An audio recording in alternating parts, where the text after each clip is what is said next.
मोहतरम नाजरीन, इमेजिन करें कि जिन बाजुओं और हाथों से आप काम करते हैं, रोजी रोटी कमाते हैं, अगर इनकी स्ट्रेंथ कम हो जाए, अगर इनकी ग्रिप कम हो जाए, अगर ये हाथ सुन रहने लगे, तो फिर क्या आप इनसे प्रॉपर कामकाज कर सकेंगे? और जो जिंदगी 2 वक्त की रोटी कमानी है, क्या उससे बेहतर तौर पे कमा सकेंगे? ये कमजोर होते जाएंगे। आप इस उलझन में पड़ने के बजाय जरा प्लीज पहले समझिए कि ये मसला आता किधर से, हाथों बाजुओं की ग्रिप कहाँ से कमजोर होती है। और ये सारा कुछ जैसा कि आप चार्ट पे देख रहे हैं, ये C6 गर्दन के छठे मोरे से आता है। गर्दन के छठे मोरे से नर्व्स जो आती हैं वो आपके बाजुओं में आती है। जब हड्डियां कमजोर होती हैं तो उनके छठे मोरे की अगर डिस्क बल्ज हो जाए, यानी डिस्क जो दोनों वर्टेब्रास के दरमियान में है, C5 C6 के दरमियान में, या C6 और C7 के दरमियान में, नर्व्स के खिंचाव की वजह से जब हड्डियां कमजोर हो गई, अगर वो बल्ज हो जाती है तो C6 पे प्रेशर अगर आ जाता है तो उस सूरत में आपके दोनों बाजू भी बराबर नहीं रहेंगे। क्योंकि आमतौर पर देखने में आया है कि एक बाजू की तरफ ज्यादा कंप्रेशन होती है और एक बाजू की तरफ कम कंप्रेशन हो जाती है। इसमें लेफ्ट और राइट दोनों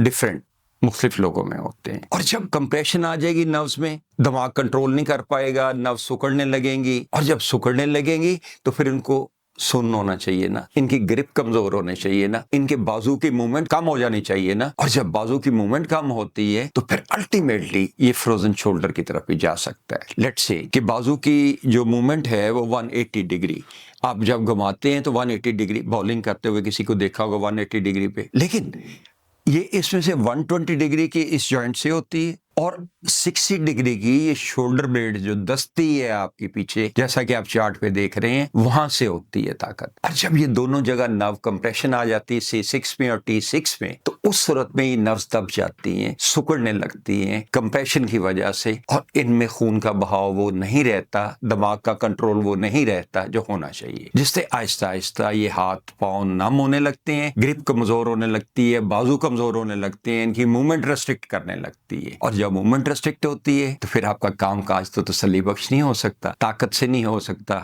वो जो आप में कुव्वत चाहिए वो इनकी आहिस्ता आहिस्ता मांद पड़ती जाती है। तो इन सब का इलाज मुमकिन है, और कायरोप्रैक्टर तरीकेकार में हम बगैर दवाइयों के, बगैर ऑपरेशन के, क्योंकि पेन किलर्स का तो आपको पता है साइड इफेक्ट्स भी होते हैं, जब बगैर दवाइयों के, बगैर ऑपरेशन के करेंगे तो इंशाल्लाह पहले दिन से अफक्का शुरू हो जाएगा। लेकिन उसमें गुजारिश ये करना चाहूंगा कि प्रॉब्लम आने के बाद जितनी जल्दी आ जाएंगे उतनी जल्दी ये मसला खत्म हो जाएगा। अगर इसको क्रॉनिक करके आएंगे, पुराना करके आएंगे, नर्व्स बहुत ज्यादा सुकड़ चुकी होंगी, तो फिर उसमें टाइम भी थोड़ा लगेगा, कुछ दिन लगेंगे। जब ये कंप्रेशन आती है C6 में तो दोनों तरफ बराबर नहीं होती, एक तरफ ज्यादा होती है। अगर आप हाथों में ये उंगलियों में बे बनाएं तो उस सूरत में आप देखेंगे कि एक उंगली लंबी है, एक छोटी है, एक पीछे है, एक आगे है। और अगर ऐसा भी हो तो ये भी क्लियर इंडिकेशन है।